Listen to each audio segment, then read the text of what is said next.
Good morning, afternoon, evening, ladies and gentlemen, whatever time you're tuning in the program called What's Going On allpointstv.com and also 92.1 WFOV radio station. And we are glad to have all the listeners here and also the viewers that are watching us on the YouTube. We are very happy to have a follow-up guest. If you were with us last 2 weeks ago, you saw that we had a guest on announcing a program that was going to be held at the McCree Theater on the 14th of this month. And that program was in fact rendered for community service. And we're back to talk about it with the host of the program, who did a very good job in organizing it, and wanted to have her come back in and to discuss the program, which was a humongous success. I think it exceeded all of our expectations, and I was very happy to see the program go off as smoothly as it did. So we are very happy to have with us again our guest, Miss Depretha Haadee. Miss Haadee, I want to welcome you again to the studio. Thank you so kindly, and good to be here. Miss Haadee has done this is the third year of this program, and I just had to have her come back in here and talk about the program because it was such a success, and I was just really amazed at how you started the program out. So tell us how you started the program out. They weren't there, so I want them to know from you how you began the program. Yes. Good afternoon to everyone. That's sort of a signature way that I've decided to do all of the programs, and it actually opens it up with a prayer, because that puts everybody, it sets the tone and it puts everybody on the same page. And having that opportunity, I just want to open it up. I don't know if you would want me to actually open that, say it. You can open it up here. We need prayer in the studio. John needs prayer. I'm praying up, but John's not. Wonderful. Well, the prayer is actually the opening prayer to the Holy Quran, and that the Muslims say in all of their prayers throughout the day. And I will do it in the Arabic, and then I will do it in the English as well. And it starts out, A'udhu billahi minash shaitanir rajim. Bismillahir rahmanir rahim. Alhamdulillahi rabbil alamin. Ar-Rahmanir Rahim. Maliki yawmiddin. Iyyaka na'budu wa iyyaka nasta'in. Ihdinas siratal mustaqim. Siratal ladina an'amta alayhim. Ghayril maghdubi alayhim waladdallin. And that's the Arabic, and in English it would say, I seek refuge with God against the rejected enemy Satan. With the name of a God, most gracious, most merciful, praise be to God, the Lord and cherisher of the worlds, most gracious, most merciful, master of the day of judgment. Thee do we worship, and thine aid we seek. Show us the straight way, the way of those on whom thou hast bestowed thy grace, those whose portion is not wrath, and those who go not astray. You know, that was, as you said, it set the tone. It really, what I was impressed about it was that we weren't all in the same religion, we weren't in the same political mindset, and we had a lot of different views that were expressed at the conference. What was really interesting is that none of that was blinding us to the objective we had in having this third annual program, and it did set the tone. Yes. I come from a Baptist background, but I thought it was just beautiful for you to start off with the prayer. Let me ask you. I didn't ask you during the time we had the program. Do you read the Quran in Arabic yourself, or how much Arabic do you speak? No, I do not read the Quran in Arabic. There's a few Arabic words that I know, but I've not gotten to that point yet. And I do plan in the future to study Arabic a little bit more, where I would be able to read it in Arabic, but it's also, the version that I'm reading is in English. It's in English. Mm-hmm. Do you have the Yusuf Ali Quran where they have the English on one side and the Arabic on the other side? I do. Okay, I read the Quran, but I'm certainly not a student. I consider myself to be an expert in the Quran, but I have read it. and I have two versions: the Yusuf Ali version, and what's the other version that they have? Pretty much Malana Muhammad. I think the other one is so. by Malana Muhammad. But anyways, it was just a very good way to start the program. Now, I noticed when you did the prayer, do you close your eyes when you do the prayer, or you have your eyes open? It's whatever one's choice is. You can open your eyes or close them. It doesn't matter. Yeah, I think in the Baptist church, when we have our eyes open, it's because they're serving dinner and want to make sure the chicken doesn't get away, so you have one eye open. Yeah. But I was just noticing that you have your eyes open, and I guess why is there some reason why they don't close their eyes when you do like the Muslim prayer? No, so some people do close their eyes. Again, it's just the preference of the person, what they would want to do. Sometimes when I'm at home, I do close my eyes. And sometimes. And you do the prayer 5 times a day? I do. You do. So what time did you get up this morning? 5:30. 5:30. Yes, and you have the prayer cloth out. Yes, right. Sir. But the beautiful thing is about it, even though the prayer comes in at 5:30, I don't have to stay up. I can get up, make my prayer, do my reading is what I do. And if I want to stay up, I stay up. If I feel like I need to lay back down, I'll lay back down. Mm-hmm. And then the next prayer you would be, so you at 5:30 when you're doing your first prayer, is that because of what's the reason why you do it at that time? Because that's the Fajr. That's called the Fajr. Okay. And you will do the Fajr before the break of dawn and before the sunrise. That's the first prayer of the day. Is there a different time during different parts of the year, or is it the same time all year? Actually, it does change from time to time, but it's still before the dawn. Mm-hmm. Before you get before the sunrise. Okay. So the time changes because in the summertime and the time changes and it's a little bit longer during the daylight hours, and in the wintertime it changes and it's a bit shorter. So it fluctuates like that. And you keep up with when the changes would be, so you'll know. Yes, sir. What time, the latest time you can get up and do the prayer. Yes, sir. Okay, and the next time that you do it, then after you have the prayer, the first prayer, when would you do the second prayer? You're praying 5 times a day. Yes, sir. The next prayer would be at the Zuhr. That would be like around 1 o'clock during the winter time, and about 2 o'clock during the summertime. Mm-hmm. And then we would go on after that, after which is called the noonday. Mm-hmm. And then once we complete the noonday prayer, we go over until around about we would say 3 o'clock in the winter and 4 o'clock in the summer. Could be a little bit later too, as we get down in the summer, between 4 and 6 in the summer, which would be the mid-afternoon mm-hmm. prayer. And then that would be the third prayer of the day. And then we would do what we call the Maghrib prayer, which would be the one right after sunset. And that would probably carry us about 5:30. What we're looking at right now is about 6:42 mm-hmm. is what we're looking at now. And that means the sun has set. Mm-hmm. So we can go on and do that prayer. And then we would have that final prayer about 8. About 8. Mm-hmm. These prayers, this is not what really the program is about, but I'm just kind of curious. I know my listeners like to know, mm-hmm. Because we see a growing influence of Islam in the culture, and absolutely. I think we need to be getting more in touch with the Islam, that's the peaceful part of Islam, and I know that you represent that part.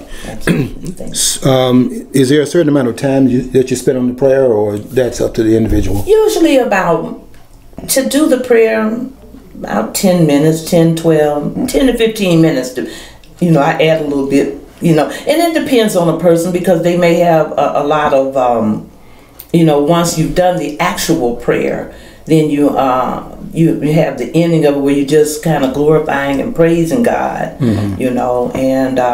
And it depends on how long one want to. Okay. Sit in the prayer. Well, I want you to know, I really, 15 minutes. I really respected the way you started it. We had talked about how we're going to organize a program. You didn't tell me that you're going to start that way. But when that happened, I said, wow, that to say it in Arabic and then to tell the person that would patronizing the program what had been said, and you would translate it for them in English. I thought that was just really a great way to start it. It set the tone for everything else that happened there. Everything just fell in place. Yeah. How much anxiety did you have about the program probably not going as well as you wanted to go, given all the planning that you had done? Were you kind of anxious about it? Because everything it seemed like it was kind of unraveling. The speaker couldn't come in, had an accident, and so on, and a lot of things began to come out. We had done all this planning, and then all of a sudden these last minute things were happening. And so when you came there, knowing the speaker had counsel, I didn't know that until you arrived. Right. So how was that? Kind of like nerve-wracking that? You know, when I got the call 5:30 a.m. that morning, and first of all, of course, I wanted to make sure that the speaker and his party was okay, and then, so they were just in hospital and everything. But I said right then, I said, see, that's what prayer is all about. Mm-hmm. It puts you in that frame of mind where, okay, this is just something to come up, and I know I don't have to get excited and all anxious about it, because whatever is supposed to be, God's hand is in it. Mm-hmm. So I just said, well, okay, well, we'll just go on. I had took a few notes, and something that if I need to to say something in reference to what the program was about, then I would. But we were blessed. I knew. I said, Lord, I said, now you have power over all things, and you know what can happen. I say, so just let everything roll smooth. Mm-hmm. And when I come there, and we happen to have the speaker, which you were opening up the program for us and everything, and the way the program went, and you're giving the presentation and what was taking place in the two films, it was like, this is the way that it was supposed to be. Mm-hmm. Actually, you were supposed to be the key speaker. The thing that really has impressed me, we worked behind the scenes, those hours we put into it to actually get everything in place.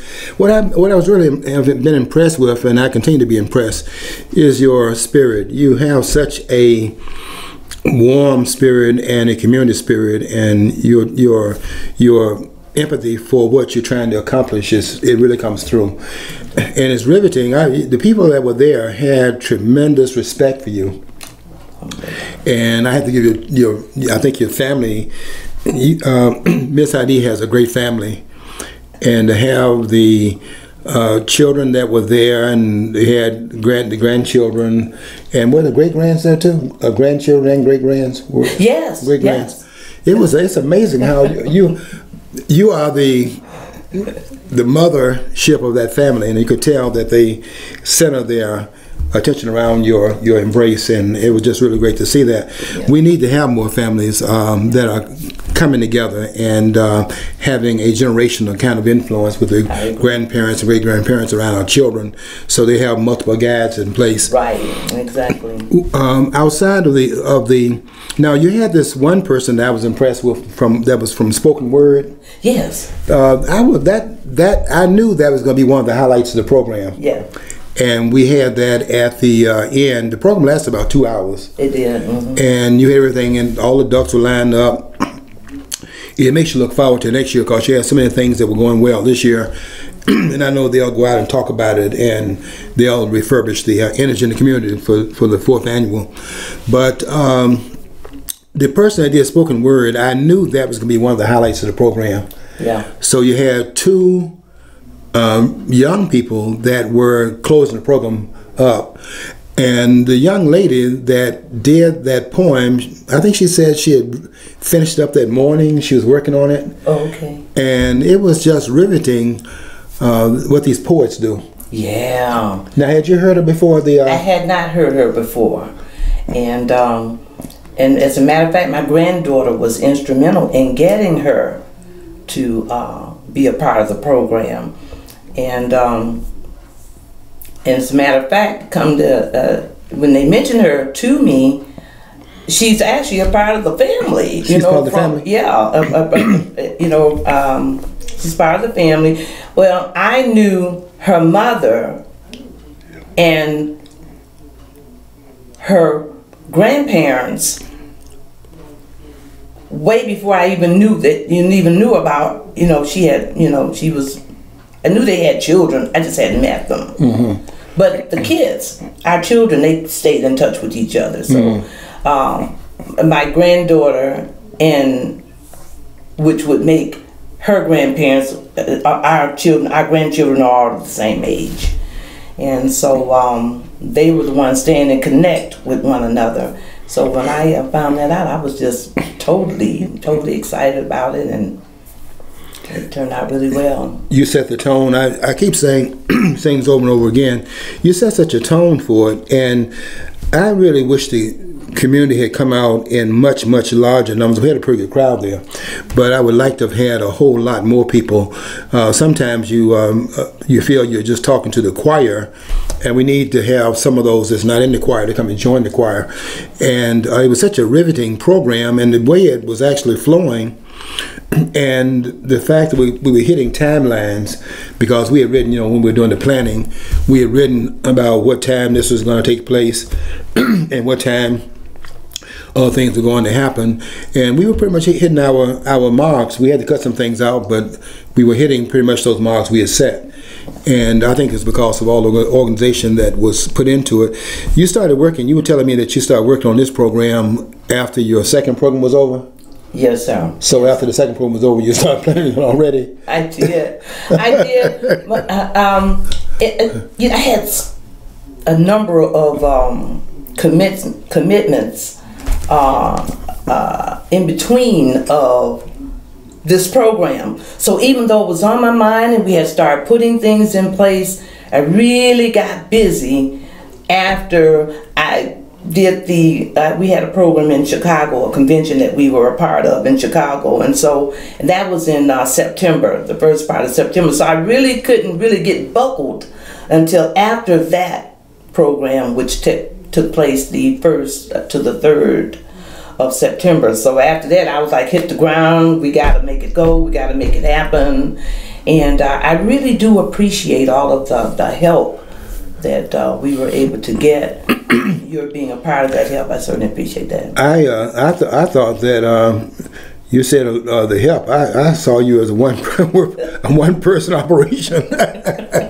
Miss Haadee we were on the phone talking to each other. I didn't see a lot of folks giving you a lot of assistance, quite frankly. And if you had not done the things that you did, I think it would have collapsed. But you were doing almost Herculean types of work and getting it together. I was just, what I was thinking about as we got to the day, close to the date, because they had a couple of radio shows they had to do that morning. And I kept saying to myself, and I didn't know at that time that the speaker had called and said he couldn't come. I was saying to myself, I just hope this program works out well, because Miss Haadee has put so much time into it. It'd just be really a terrible thing. They have all that investment of time, and then it collapsed because something that we didn't foresee occurred. But everything that that was supposed to happen, it didn't happen. It was some other things took its place, and everything went the way, as you stated, that God had planned it. So then God's the best knower, and what we had planned was put on the back burner, and then the other plan was exactly. And you have to kind of trust in that, because if you ever allow, that just goes back when whatever the religion is that one chooses, God is the focus. And when we say the trust is in Him, then we got to really settle on that. You got to really settle on that and say, okay, Lord, well, what is it that you want me to do? And He will move us. And He will move those that He wants to do whatever it is that He wants them to do. We just have to be open to that. I have a lot of respect for, and I was talking to Rasul, I met with him this past Saturday, and I was just saying that knowing that there are a couple of groups coming out of that you call it mosque or temple? Is it mosque? Masjid. Masjid. Mm-hmm. And I was saying that it seems like out of this masjid that you are over, that all the movers and shakers are coming out of this mosque. Everybody I see in some kind of activity out here in the community doing things, and you've inspired Unity, the group called Unity. Yes, absolutely. I was at that meeting this past Saturday, and they are inspired. They saw what you were able to do, and they want to now see what their program can put out there. And they asked for a couple of suggestions. I do have a couple of ideas I'm going to throw at them and see if we can kind of work on some other things. Yes, sir. But they were very energized by it, and I think that's because they came and saw what you put together. Now you're going to be doing this into the foreseeable future. Yes, sir. How far do you see it down the road to at some point have an ending point, or you don't see it in terms of having any date in mind in which you're not going to be doing it anymore? No, I got such big plans in my mind for the organization that we'll just keep it moving forward and growing every year. Be God's will, as you know, the organization's purpose is to help women and children that find themselves in homeless situations. And when we go out into the community with the program such as the one we just had, a cultural reflection, it's basically to bring the community together, but we are still working to build on getting a homeless shelter for the women and children, having it actually based on Islamic principles. So we hope to be get in a position where we'll be an organization that's giving, always giving. You know, I always use the Red Cross. I like them, and I said one day I'm looking forward to MWIA being like the Red Cross. People will be able to come to us. We have a disaster. We'll have funds available where we're able to send funds to help those people. We'll have people in place that will be able to send people. So we're in the early stages of this organization, and so right now I don't see anywhere where we will stop our annual events. I don't see that. That's quite interesting. Now your organization was started. What was the impetus for it in terms of the spark that got you to begin to organize it, which is now 3 years ago? So what was the stimulus that was that you would say was what catalyzed you into putting on a program like this here in Flint? Well, actually, we were talking. There was another young lady that was a part of the founding of MWIA. She's from Chicago. And she and I were talking about different, about women in her area and women in my area coming to us with the same concern of homelessness, bad relationships. And so I said to her at that time, I said, you know, we need to start an organization that these women will have, that they can come to and get the help that they're needed. So in doing that, I figured the way to get the name of the organization out there is to eventually begin having something established in the community where I'm at, so that my community where I'm from will know about me, and her community where she's from will know about her and the organization as a whole. So that was the impetus that started MWIA. How much contact do the two of you have in Chicago and here in Flint?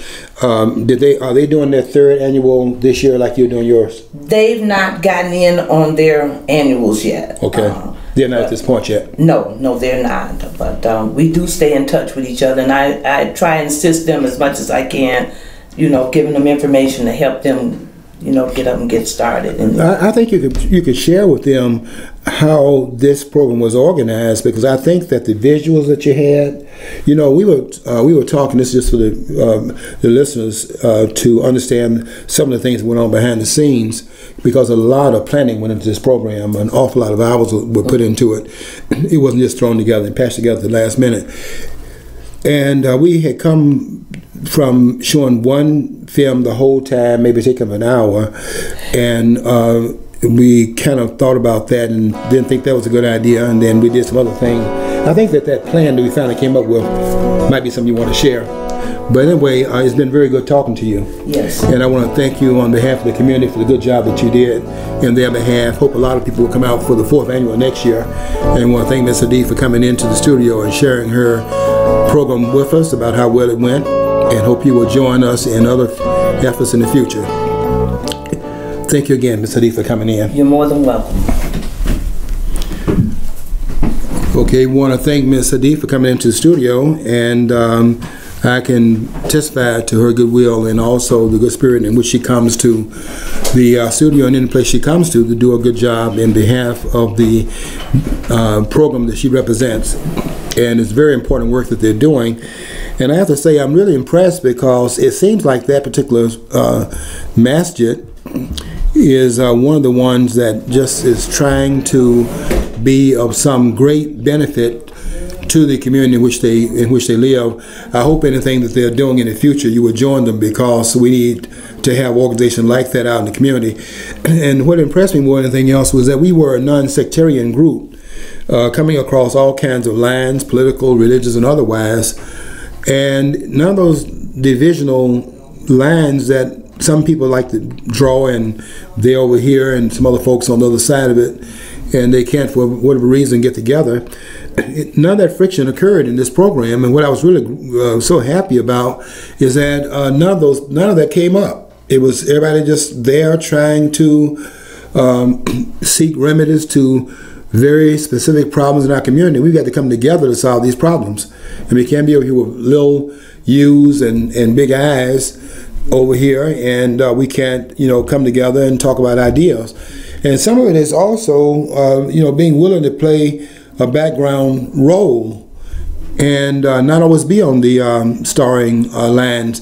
Miss Haadee did not seek to be out there as one of the stars, although I knew in the background, having worked with her over these months putting this program together, that she was really the star of this program. But just so humble, and what impressed me is just the willingness to push other people forward and just simply be doing the work behind the scenes, make things go smoothly, and make sure that we are in fact doing the things that will give the community some inspiration. And all that happened, and I do look forward to the 4th annual next year and hope to be a part of it, and hope to be a part of the planning team that will put it together. It went so well, and I wish I wish the whole community could have been there, because it would have been inspiration for all of us here in Flint. And we need some inspiration right now in our community, given all the things that are happening that we hear about in the newspaper, and all the things that are happening that's creating a lot of turmoil. This was not that. This was a program that brought people together. And I think everybody that was at that program went out of there with the idea of being renewed in their spirit. And I know a lot of them are going to become actively involved in being a healing agent in the community, and we need more of that. Okay, again, I want to thank Ms. Haadee for coming in, and I want to thank the people that showed up at the 3rd annual MWIA meeting, and those of you that were there last time, hope you'll come again next year. Bring your friends, and we're going to fill that hall up to its capacity. Hopefully we'll have people around the walls to be so filled with interested parties. I want to thank too, before I get off this topic, I want to thank too another Trojan. When I say I'm talking about a Herculean type of thing, a real Herculean figure in our community, and I've always told him that we ought to give him some, that ought to be some kind of a statue in the city, and that's Mr. Charles Winfrey. These persons do not look for any kind of pats in the back. They just do things because they want to help the community, and they do that. We want to now welcome back to our program WFOV 92.1. Want to welcome you back. We were just simply thanking our guests for coming into the studio, And we were waiting for you before we went to another topic, because we do have a couple other topics that we want to talk about. But I did want to spend some time and thank the community members who came out and supported Miss Haadee in a great program that she had this past 2 weekends ago now. And everything that we thought it would accomplish, it did accomplish that even more. It met all of our expectations. So hopefully you'll keep that in mind for next year. And we've announced the program. You'll be the first ones in line to come in and help us make the program a success for a 4th year in a row.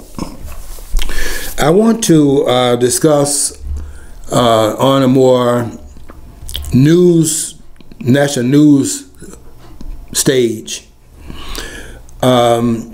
the releasing of documents that have to do with the assassination of John F. Kennedy. And I'm one of those persons that wanted those documents released because I've been looking at this case now for, and I don't even want to say how many years I've been looking at this case, but I've been looking at this case at least 40 years. And I've read most of the books I think that's out there, although there are a lot of books out there I probably have not read, but the ones that I read a lot of them. And I read all the ones that are written by the main researchers of this event that occurred November the 22nd, 1963, in which the 35th President of the United States was assassinated. The 4th time that's happened in our history where a president was murdered while in office. And I got interested in this case after I began to see that there was more to the story than what we've been told through the Warren Commission report.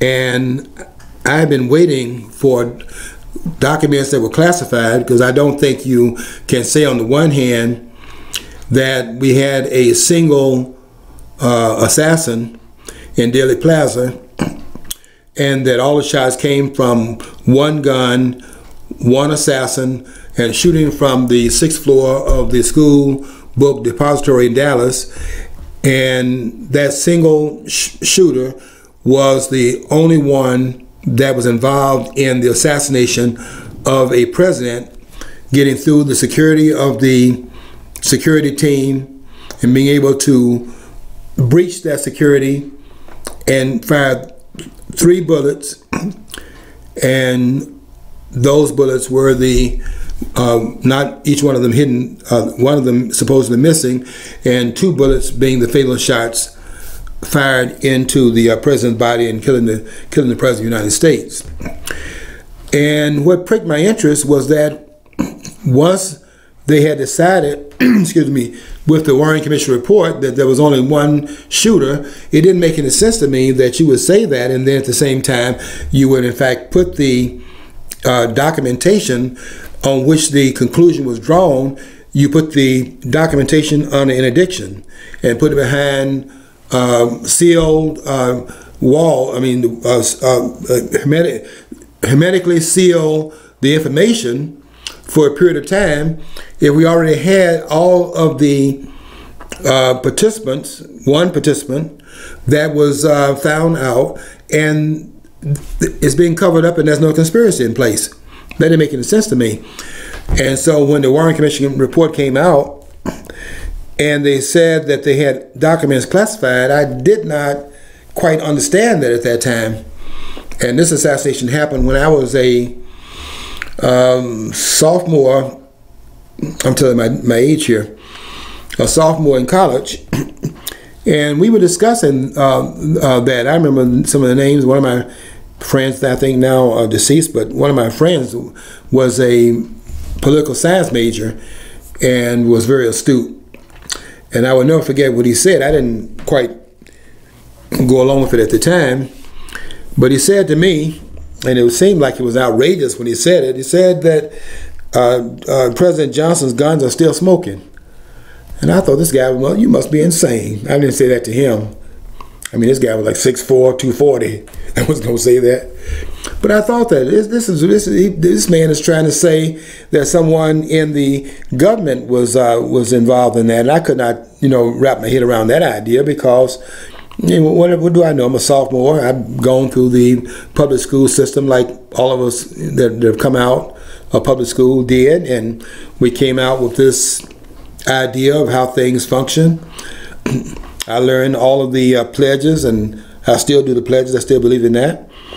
I'm not as starry-eyed, I must say, now as I was then. But at that time, it just seemed like such an outlandish comment to be made. And he wasn't saying it like he was going to go out here and do a Snowden, and that was Snowden type of thing. But he was making an observation that I wasn't ready for, and my maturity level wasn't such at that time that I was ready to hear anything of that sort. But then what happened was that we had the information that would have supposedly, I assumed, of course, that would validate the Warren Commission report, the 26 volumes of information that was going to verify the 900-page report. I'm thinking that being classified was a contradiction. So that made me look at it in anew, and I began to read the books that were out by some of the early researchers. I have a lot of respect for Mark Lane, for example. Robert Lifton is another writer. These are early pioneers. They began to do some research on it, and I'm reading these books here, and it's raising some questions. I'll tell you another person that I read that really has really had an influence on my interests, and that's the late Harold Weisberg, who wrote 3 different books. They're called, and these are books he marketed himself, called Whitewash. And he has some documents in his books. And I looked at those documents because I like primary sources. So I like to go to the documents so that I can then make my own conclusions. And I read those 3 volumes he put out called Whitewash, and that was riveting, and that was very interesting. I was looking at some of the conversations, for example, that had gone on between members of the Warren Commission report and Jack Ruby, because Gerald Ford and I think it was 2 others, if I remember correctly, I think it was 2 others. There were 3 persons that visited Jack Ruby in his cell. You know, Jack Ruby was the one that killed Lee Harvey Oswald. Oswald was the one that killed the president, supposedly, alleged to have killed the president. And so when those documents were put of that conversation that had been held between Gerald Ford and 2 of the other members of the Warren Commission, you know, there were 7 members in that commission, and if they'd had 4, then that would have probably constituted a problem. So they didn't want to have enough for, a quorum would have been 4, and therefore they're having a meeting away from the meeting site. So it was 3 of them in that site. But what happened in that interrogation, and I don't know if I can call it an interrogation, it was just simply a back and forth between Ruby and these 3 members of the Warren Commission. Chief Justice Earl Warren was the person whose name was on it. And what happened in that conversation that really was jumping off the page of that was, of that book, Whitewash, I think this was volume 1, was that Jack Ruby was telling the members of the Warren Commission, those 3 members that were there, that there was something that he wanted to tell them, but he could not tell them that in Dallas because he feared for his life. And there were some things that was much more to it than what had come out in the public. And that was interesting, and that pricked my interest. So over the course of 40 years, I've been watching all of the new information coming out, and I was saying we need to get to 2017 so we can hear the rest of it. And then the rumor was that we have gotten to the year 2017, and now we are fearful of the government putting in place the continued placing these documents behind government walls so the public would not have access to it in a free society, quote unquote free society. And that made even less sense. Why are we classifying these documents? And Lee Harvey Oswald was the assassin. And what else is there to know if there's no other conspirators involved in it? A single person did it, and this guy was a nut. What are these documents for? Yeah, I'd like to know this. Okay, the average person gets murdered. The person, and when they do try to apprehend, because I live in Flint, so a lot of times that doesn't happen. But when they try to apprehend or do apprehend the person they suspect doing it, and they bring him to trial, the whole outcome is basically out there after the person's sentenced. If they do find him guilty, it's out there. And well, why has this been so buried in history? They're doing, obviously it's a flag. They're trying to hide. They're hiding stuff. And I just as you're dawned on me as you're talking about that analogy, it's like, why don't we mean most murder trials it's open right afterwards. This essentially is a murder trial. They say they can maintain they got the only individual responsible in Oswald, even though he never came to trial. Ruby took care of that. Well, why can they just let all those documents be released? Because those people, all those people, the Warren Commission had something to hide. They had a part in it, and they want to make sure they were dead before this would come out. Yeah, John, you hit the nail on the head. That's a sledgehammer that you used to hit the nail on the head. The government is not very good, and that is not very good in investigating itself. And there is no way, what's that song? God don't make little green. It's that song. And it don't snow in Minneapolis in the summertime. The government is not very good at investigating itself because it does not want to find itself culpable in anything that's happened. Now, the first level of culpability, of course, would be the fact that that assassination should not have happened. I mean, there are windows open on that street. That car turned off of Houston onto Elm Street, and there are windows open. The president is turning a corner, first of all, from Houston to Elms, and going into what will eventually be the kill zone. And there are windows that are not nailed shut. That's unheard of. And so if nothing else can be said, and a lot of other things can be said, based on what we now know about this case, that right there shows culpability of the security of around the president.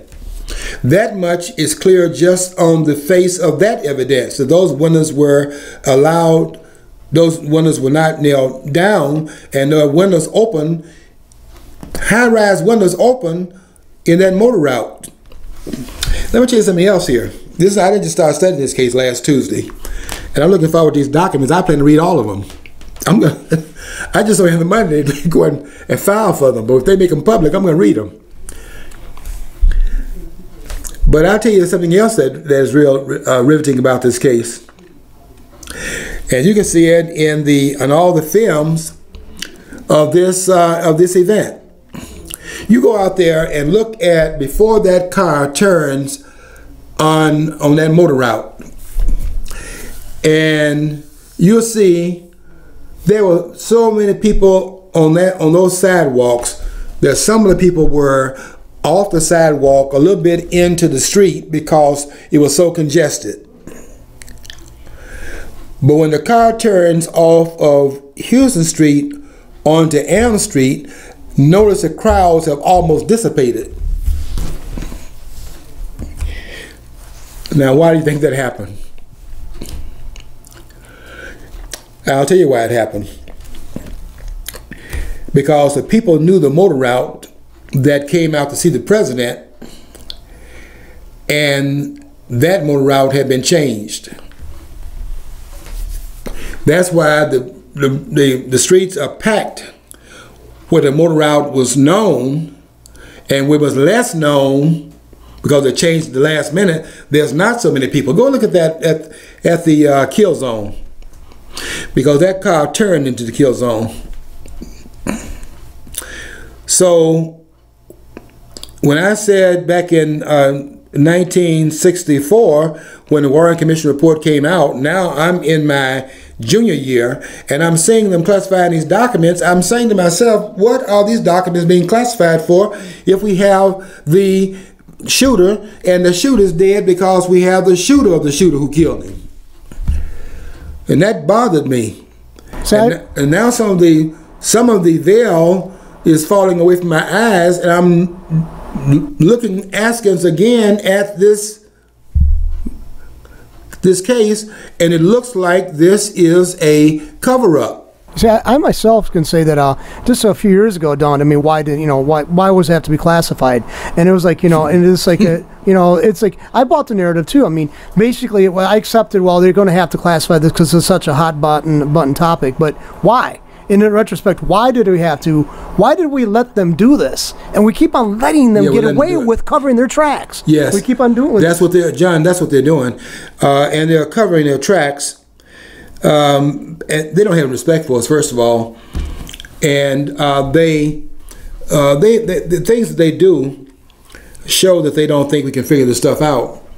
For example, I don't get back to this case, but I want to give you a more modern example of the same thing, where they are saying that the Russians interfered with this election.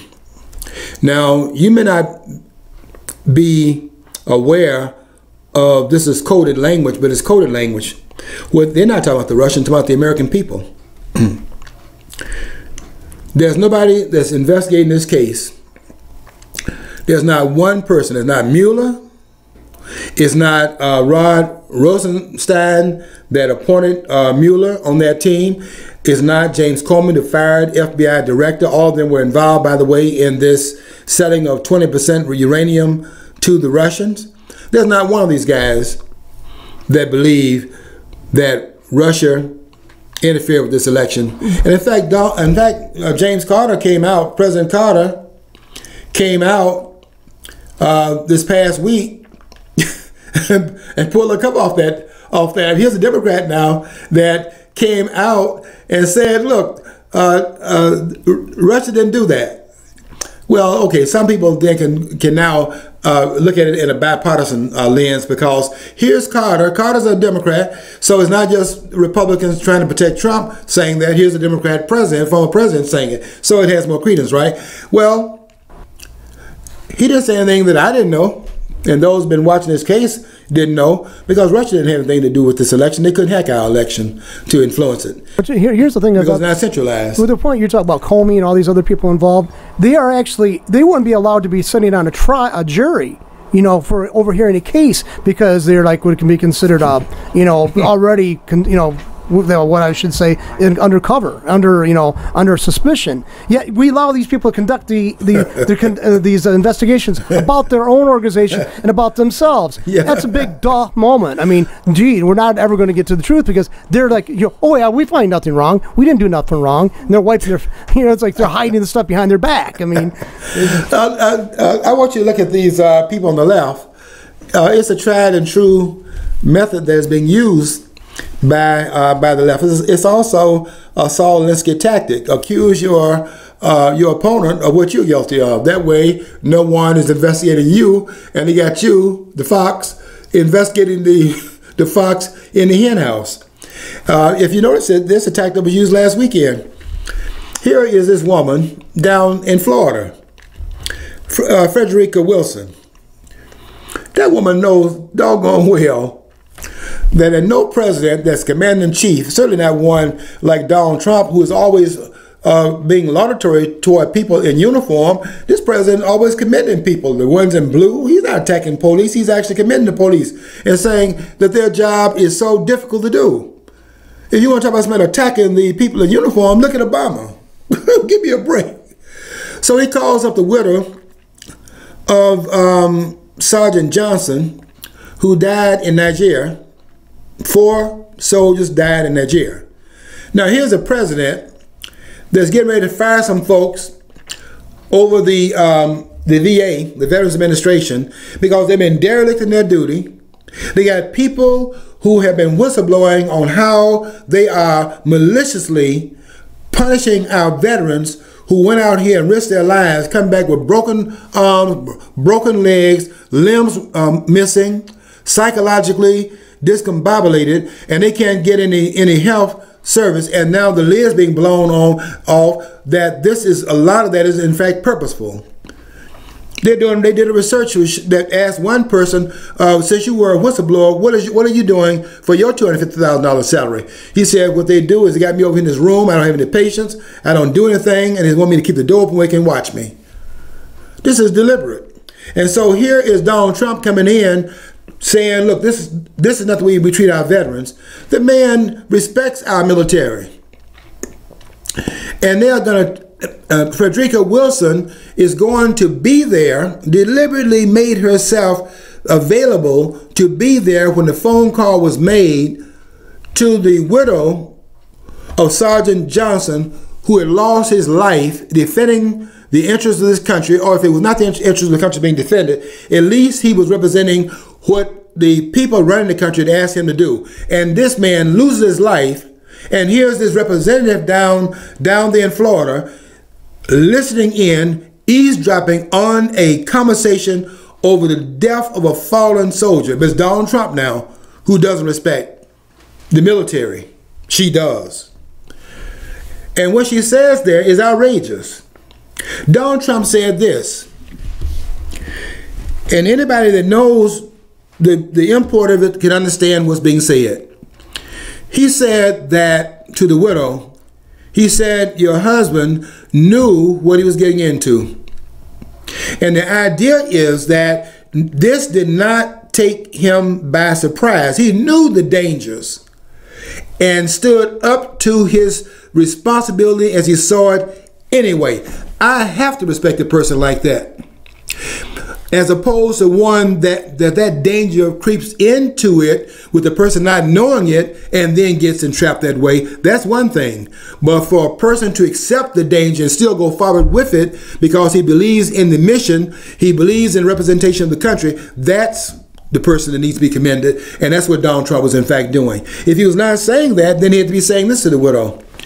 He would have had to been saying then, based on what Wilson was trying to project the meaning of it being, is that he called the widow up of a fallen soldier and said to this widow that your husband got what he deserved.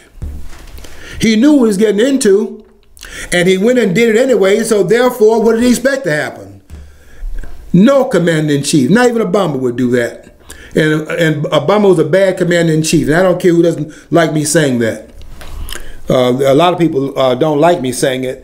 I was at a studio this past weekend. I don't know why people can't understand what who I am, because there are people thinking they're gonna tell me what to say. I'm coming out of the studio, and this one guy gonna try to tell me the blah blah blah. Shut up. Nobody tells me what to say. The name is George Moss. Can you understand that? I have my own mind. Nobody tells me what to say. I'm a grown man. You know, let me tell you who I am. I'm the man that you think that you are. That's what I'm. That person. You think you're that man. No, you're not that man. I'm that man. And I know what's going on here. And I just get, and it's interesting. People think they have something to teach me. You got to be kidding me. You got to be kidding. Gonna teach me what? You gonna teach me history? I'm ready to teach the historians of history. Because a lot of what they're doing. And I'm on this case right here like white on rice. When those documents come out, I can't hardly wait to read them, because I know there's a cover-up in place. And I'll tell you this.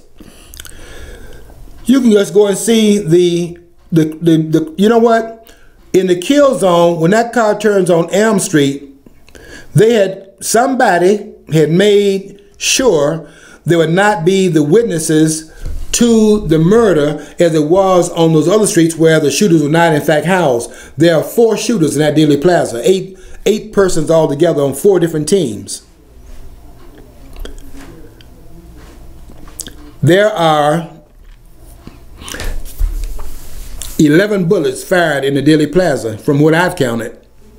Now you can start you can start that three bullet nonsense. You could lay 3 bullets on the 6th floor of the Dealey Plaza, and you can hide the fact of that gun that was found on the 6th floor, which was a 7.65 German Mauser, and you can come back later with the 6.5 Italian Kakana that can't, you know, that's a gang that couldn't shoot straight. When you tell, if you tell Italy that they use an Italian Carcana to bring out that shooter was able to aim that rifle within 5.6 seconds and get 3 shots off, you know, they laugh at you and think you crazy, because they were trying to hit their target in World War II and couldn't hit anything with it.